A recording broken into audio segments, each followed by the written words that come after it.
"I think I'd better make some tea," said Ch.6. "We've neglected this, and it's stewed."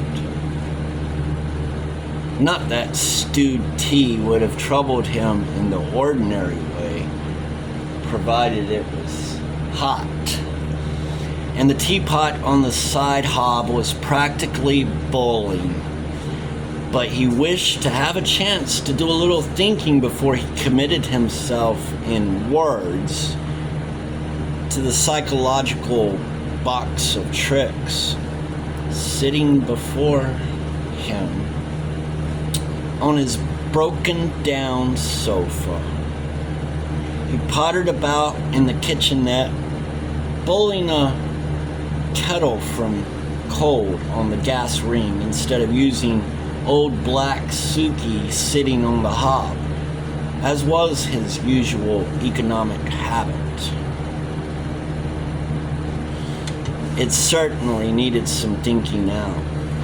He could see exactly what Paston was driving at. He proposed to imitate Haussmann's decadent hero by making every object that surrounded him minister to his moods and have a definite psychological value. His aim, however, was not to produce aesthetic sensibility, but to get into touch with those old, forgotten forces hinted at in the various books. Hugh Paston, he saw, believed them to be objective, and Ch.6 did not think it wise at the present juncture to disillusion him. He himself, however, knew from his 30 years' strange reading and experimenting that they were subjective, and God only knew what hells and heavens a man might open up in his own nature by such means as Paston proposed to use. But he could certainly not open any hell that was not already there. And if there were a hell there, according to Freud, it was best to let the devils out for an airing occasionally. But even so, the old man was aghast at the possibilities that opened up. But it was too late to stop it now. Hugh Paston had got out the bit between his teeth, was impatient of all control, and would go on from sheer bravado. It seemed to him that the best thing he could do was to throw himself into Paston's plans and lay at his disposal the vast stores of odd knowledge that he had acquired but never used in the course of a lifetime's reading. Hugh would be exceedingly busy for months to come collecting his impedimenta, if I'm pronouncing that right, impedimenta from the ends of the earth that would give him something to occupy his mind, and by the time the house was equipped, he might have returned to normal. Ch.6 bore the teapot triumphantly into the sitting room, having arrived at this solution. Hugh Paston, with a very flushed face as if he had been drinking, though the old bookseller knew that he had not, was busy turning over the pile of books that lay beside him on the sofa. "TJ," he exclaimed as the old man entered, "I'm on the trail of something. I don't know what it is, but I can feel it in my bones." Ch.6 grunted and slammed down the teapot. "You're on the trail of a hell of a lot of trouble if you don't watch out. I reckon you'll be glad of the loan of my frying pan before you've finished. You'll want to get out of the fire and sit in it to cool off. Now look here, Hugh, there is a way of doing what you want to do. you've got in your mind. And I'll show you what it is, provided you'll handle it in the way I say and not let us both in for a pickle. I thought there was, you old devil, and that if I burn enough sulfur into your nose, you'd come clean. Right you are, I accept your conditions, flying with the dual control to start with. But afterwards, I want to fly solo, mind you. Now where do we start? You start with that cup of tea. I don't want to see another pot wasted. Right. Now I'll tell you what's in my mind, and we'll see if we both have the same idea. I think we ought to start by invoking the great god Pan. The old bookseller groaned inwardly, shades of the seminary gathering about him. He did not repudiate the idea, however. How do you propose to make a start? He inquired mildly. I propose to get hold of a suitable house. One of those big leftover country mansions with lots of huge rooms. They're white elephants to everybody and fit up the different rooms as temples to the different gods of the old pantheons. Make a really artistic job of it, you know.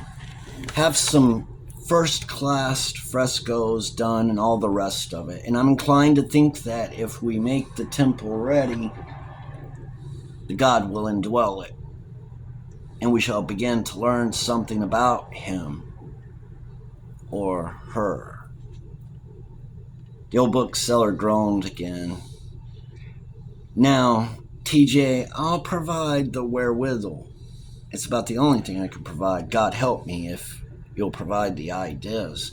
And then we want someone to do the various firms who go in for designing houses from the attic to the cellar in any period or a mixture of them all. But I don't know of anyone who could do this job. Do you? I expect we'll have to wrestle with it ourselves and get hold of a tame artist who will do as he's told. That sort isn't usually much of an artist, said Ch.6. Well, can we get hold of an artist who's along this line of thought? That was the exact crux of the matter. And that was what Ch.6 had touched upon and discarded while he was brewing the tea. Paston had put his finger upon the spot. They must have their master craftsmen for the making of any temple of the mysteries. The things they wanted are not to be bought in the Tottenham Court Road. And there was another thing Hugh Paston must have. Only he didn't know it. He must have his priestess. They two men couldn't work the thing between them, and God only knew where the thing would end if they introduced a woman into it. He knew where it usually ended in pagan times, and he had the priestess ready to hand if he chose to lay his hand on her. But did he choose? No, he did not. Paston could go to hell before he'd do that. But on the other hand, the work would be a godsend to the girl who needed it badly. He was very anxious about her. Things had not been going well with her lately. 2 of the papers she worked for had closed down, owing her money. He suspected she was not getting anything like enough to eat. Would it be possible to get her the job of doing all the craft work and designing, which was her trade, and yet keep Hugh Paston from playing the fool with her? He considered his guest critically. He did not think he would be a man especially attractive to women. That had probably been his trouble. Women would want a lick at his silver spoon, but they wouldn't want the man, which was not surprising. He was singularly lacking in it. He was tallish, loosely built, and carried himself badly, with awkward, jerky, nervous movements. He had the long-fingered, bony hands of a psychic and sensitive, and Jokes guessed that the rest of his physique was to match. His strength, he guessed, would not be muscular, but would depend upon nervous energy, and he judged by the jerky, awkward movements that at the present moment everything was discoordinated, and the fellow had no stamina or staying power. He would go up in brief flares of nervous excitement and burn out as quickly like a fire of straw. He judged that it would be fairly safe to give him his head and let him pelt away at his new scheme, because the first burst would exhaust him, and the new toy would be broken and thrown aside after the manner of Mayfair. It might therefore be all right to give Mona a chance at the job. He thought of Mona. He did not anticipate much danger there. Hugh Paston was probably accustomed to highly decorative females. He did not think his little brown mouse would be classed as a female at all in Paston's eyes. His visitor suddenly broke in on his thoughts, and in the odd way he had done 2 or 3 times before, he voiced the very thing that the old bookseller had been turning over in his mind.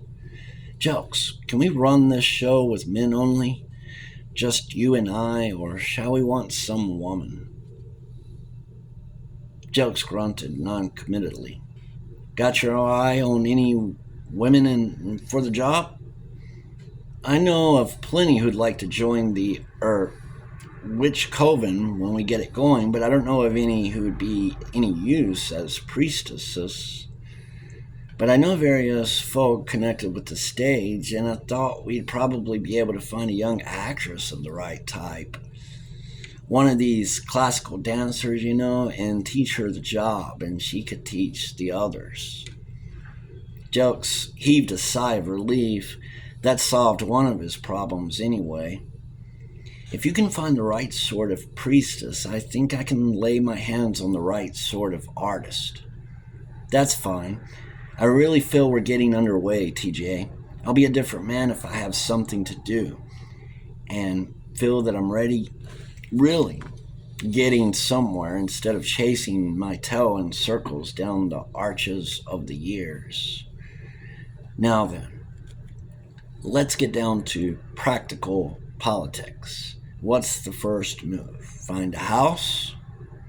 "No, not quite. The first move is to decide exactly what you want to do, and then see how we can best set about doing it." "We, T-Jokes? Did I hear you say we?" "You impenitent old heathen. I believe you're getting quite keen on the scheme." "I'll try anything once," said T-Jokes grimly. "Well, what do we want to do?" "You know I say we, T-Jokes. You can leave me out of it. I'll hold your coat, and I'll flap a towel at you between rounds. But as soon as the gong goes, I'm through the ropes before you can turn round. This isn't going to be my funeral. What is it you want, Hugh Paston? By what particular route do you want to attend the harrying of hell?" "What in the world's that?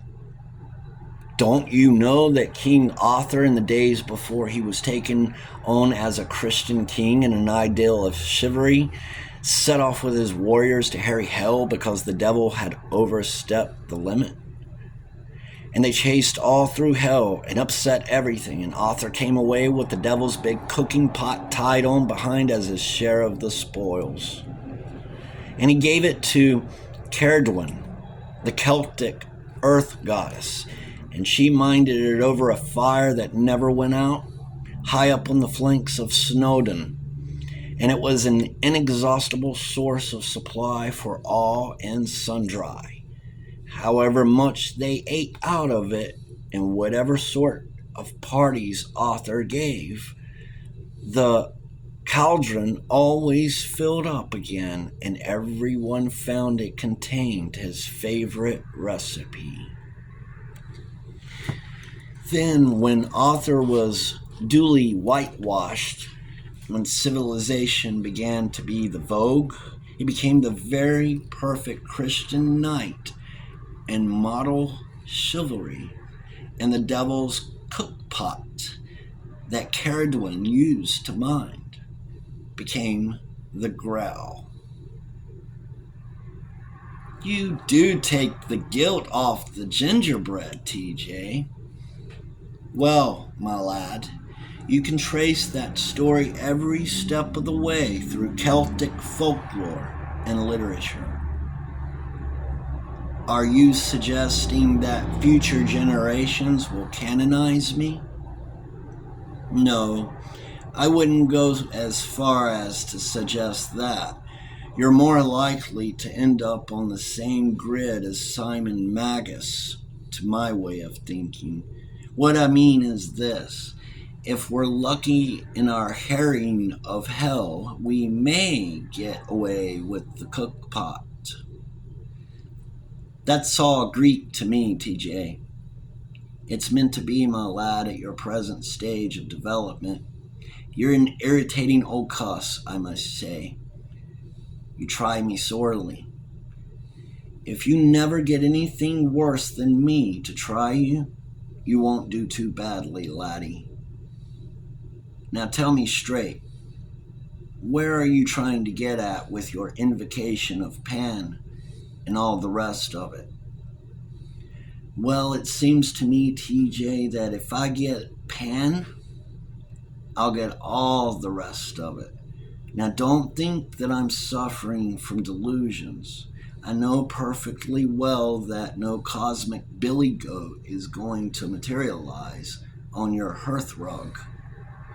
But it's my belief that if I can break out of the luminous opacity of the opal, something in me that is septic or ingrowing or got corns on it at the present moment is going to touch something in the spiritual world that corresponds to it. And yet that isn't exactly spiritual.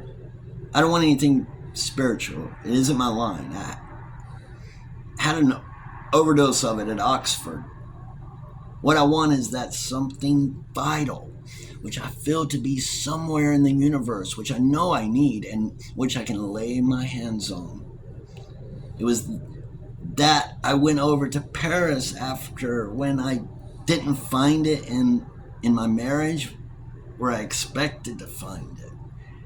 Now I call that something the great god Pan. And you know, TJ, if I don't find it, I believe I shall go off in a decline and peg out.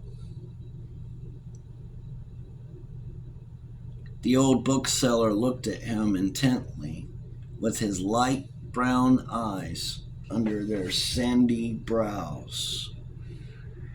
People don't die of psychological troubles, he said.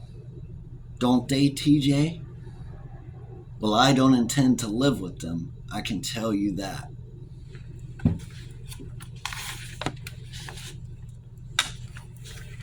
Chapter 5, Goatfoot God, 1936, Dion Fortune.